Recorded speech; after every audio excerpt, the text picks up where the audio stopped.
Amen. Praise the Lord, brothers and sisters. We have a new Holy Word for Morning Revival.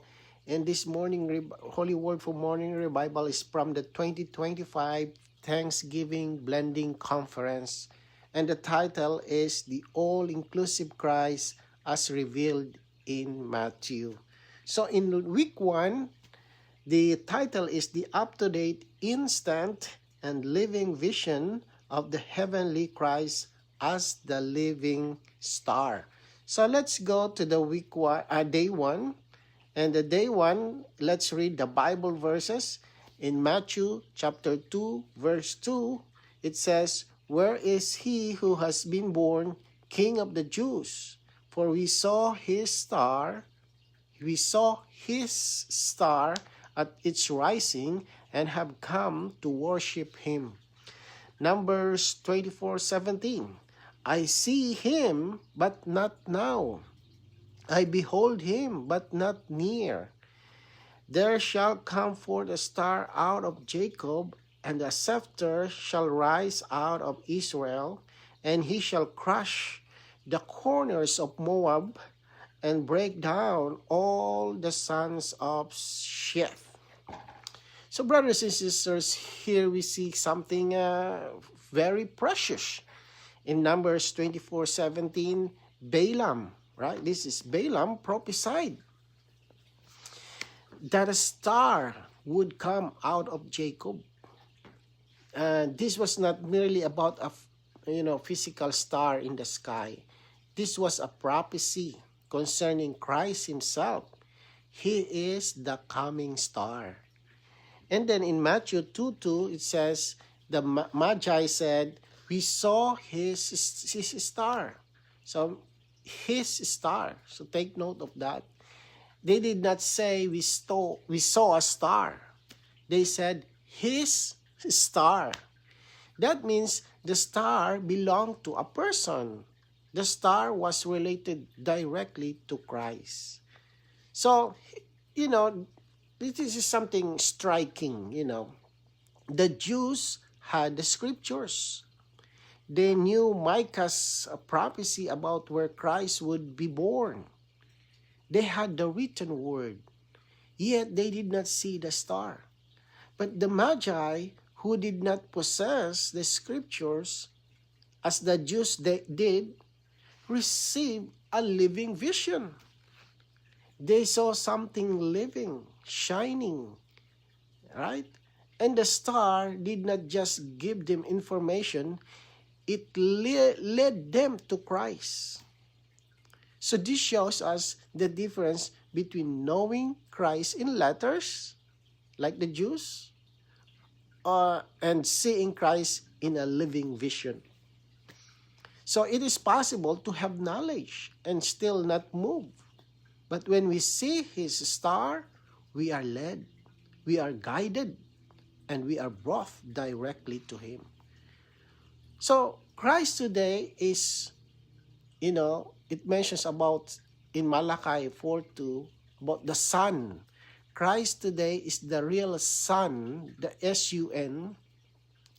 But during this dark age, he shined as a star. A star shines at night. It tells us that the day is coming.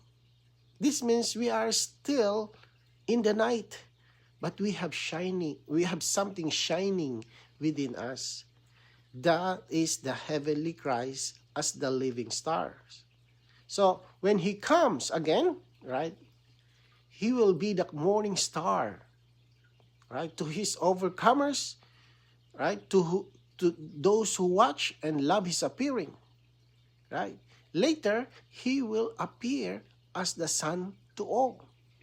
But today, in this age, right, he is shining in a more hidden, personal way as a star, right?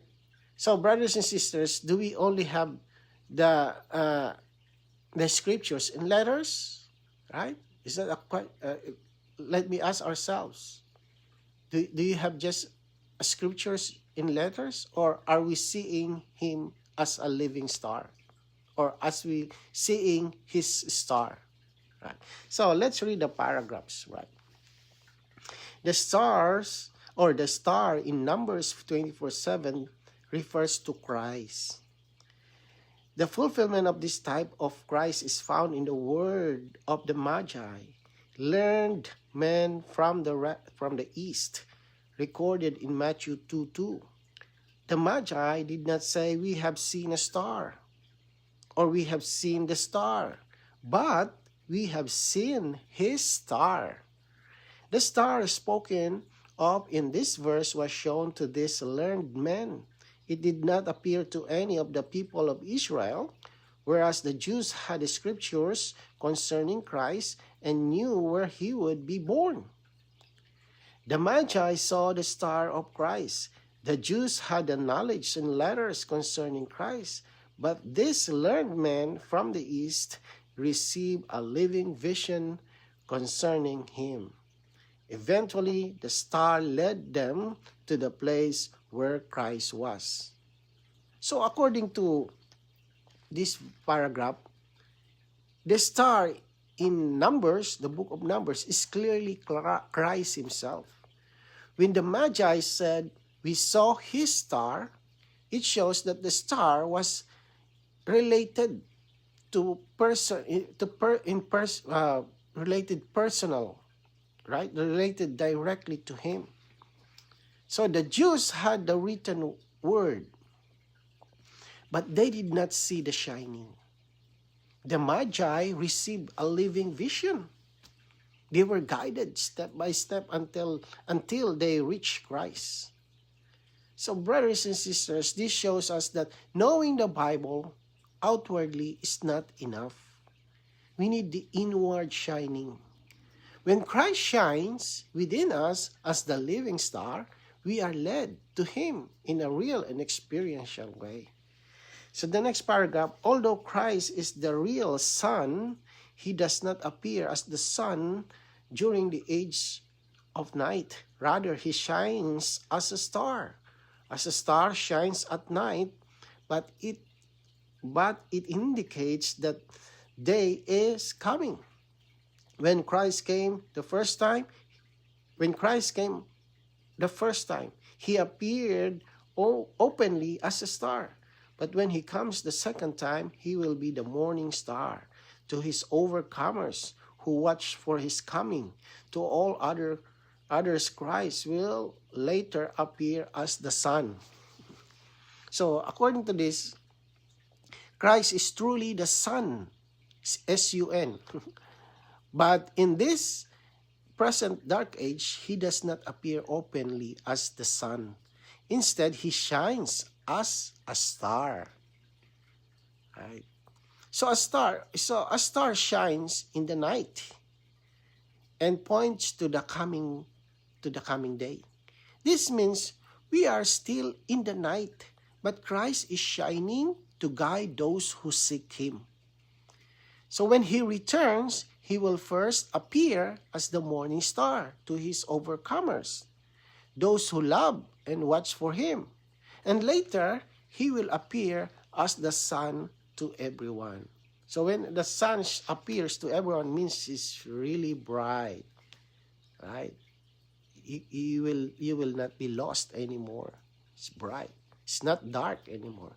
So today, we have the opportunity to enjoy him as the living star, shining within us, guiding us, and leading us personally in this dark age. Right? So let's read today's reading. Matthew 2:2 seems to indicate that the Lord Jesus was only for the Jews.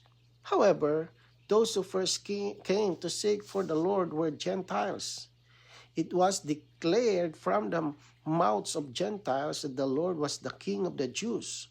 From this verse, we can see that the Lord's work was for both the Gentiles and the Jews. The Bible does not give us proof of how the Magi from the East learned of the Lord's birth.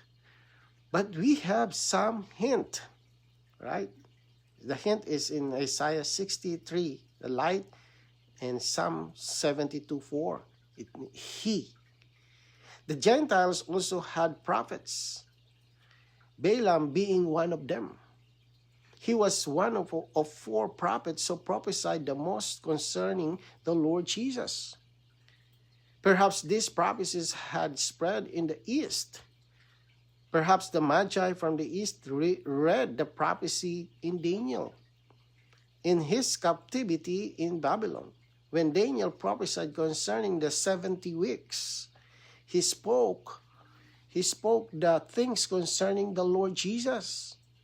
To worship him was not to worship as one would worship God, but to worship the Lord with the highest honor given to a human being. Right? Here we see something beautiful. Although the Lord was born, right? Although the Lord was born as King of the Jews, the first ones who sought him were Gentiles. This shows that from the very beginning, Christ was not only for one people or for one race of people. He was for all. Even though Balaam's prophecy in Numbers, right? Even through Balaam's prophecy in Numbers, and even through Daniel's prophecy in captivity, something concerning Christ had spread to the Gentile world. This means God's speaking is not limited. His shining reaches beyond boundaries. Right? So the Magi honored him as king. They recognized something of his royalty. Even before many in Israel realized who he was, these Gentiles came to seek and honor him. So saints, this shows us that the living person or the living vision of Christ is not restricted to background, nationality, right? Or outward privilege. What matters is whether we respond to his shining. So we have to ask ourselves, when his star shines, do we follow? Right? You see the shining. Did you follow that shining? Or we just ignore it? So let's read the next paragraph. At the time of Jesus' birth, there is a record that some pagan men, Magi, came to find him. Of course, this was initiated by God, not by them. Let's continue. God gave the Magi a shining star to guide them. This star did not appear in the Holy Land. It appeared to men far away from the Holy Land, far away from the holy city, far away from the holy temple and the holy religion, far away from the holy Bible, the holy people, and the holy priest, far away from all these holy things. The shining star appeared to some pagan men in a pagan land. The shining of the star stirred up these pagan wise men regarding the King of the Jews. I do not know how these wise men were stirred up regarding the King of the Jews. And I do not want to guess. At any rate, they came from the east, the orient, and realized that the star indicated the King of the Jews. The shining star did not appear in Jerusalem. It did not appear in the temple. Right? It did not appear to the priest or the religious leaders in those holy places. It appeared far away. It is in pagan land, to pagan men. And this shows us something deep here, very deep. God is not limited by religion or tradition, or it says outward holy things. Right? As mentioned, there's a lot of holy things. So the shining of Christ can reach anyone, anywhere. The Magi did not initiate this seeking, as mentioned here in the paragraph. God initiated it. God caused the star to shine, and that shining stirred something within them. So brothers and sisters, this is very experiential. Sometimes we think that because someone is not in the right environment, they cannot receive God's revelation.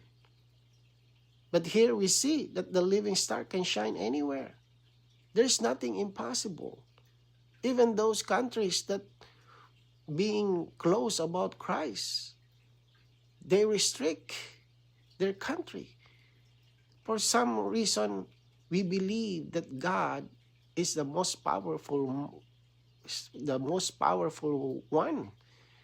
And days comes that countries who close for all the things about Christ,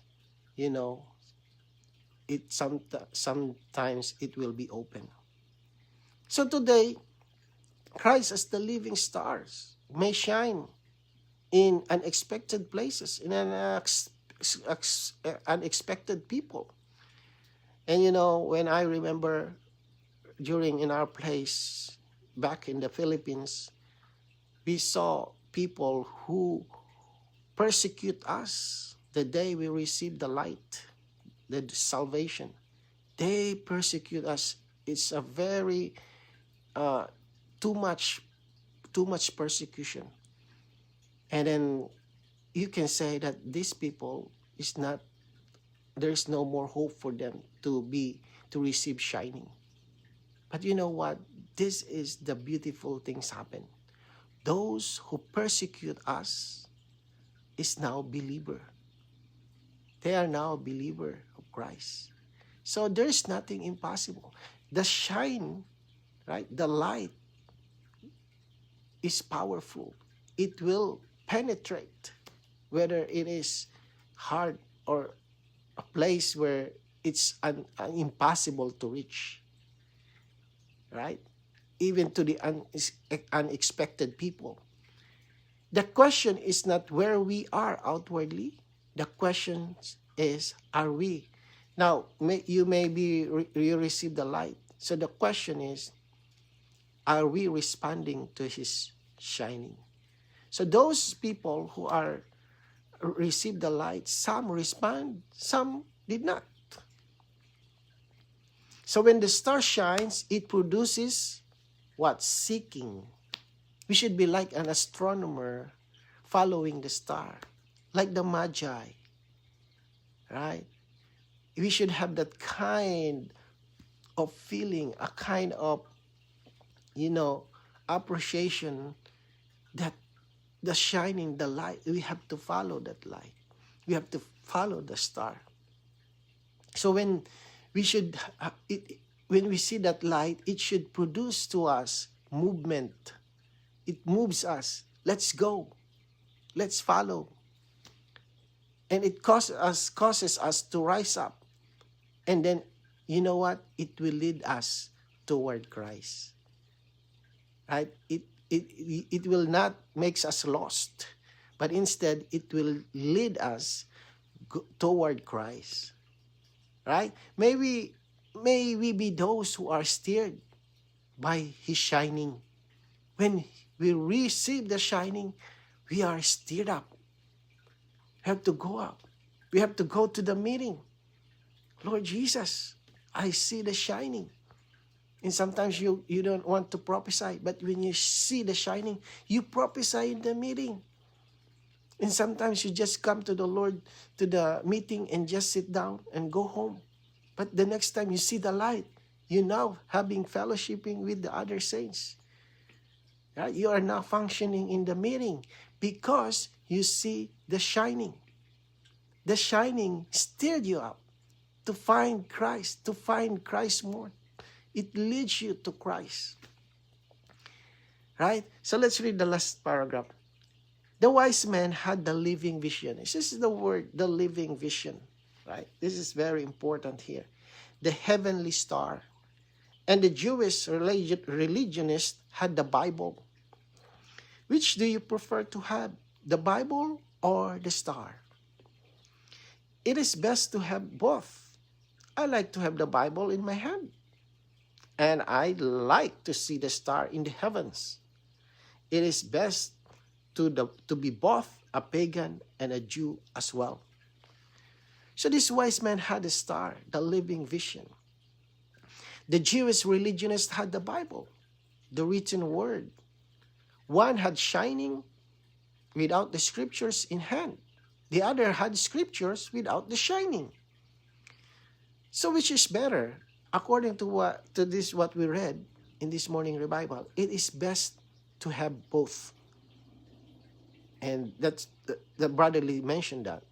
So brothers and sisters, we need the Bible in our hand. Yeah, the solid written word. But we also need the living star, right? The present, up-to-date shining of Christ within our spirit. We need that day by day, right? If we only have the Bible without the shining, we may become dry and merely doctrinal. If we only seek shining without the word, we may become unbalanced. So a healthy Christian life is to hold the word outwardly while receiving the living vision inwardly. Right? So may we be those who treasures both the scriptures and the shining stars. Lord Jesus, thank you, Lord, for this vision, Lord. Thank you for showing us how the Magi looking for you, Lord. Thank you that they are being led by the living star, shining star. Steer us up, Lord, that when we see the shining star, we follow it and lead us directly to you. Lord Jesus, day by day, show us the shining star. We praise you, Lord. Amen.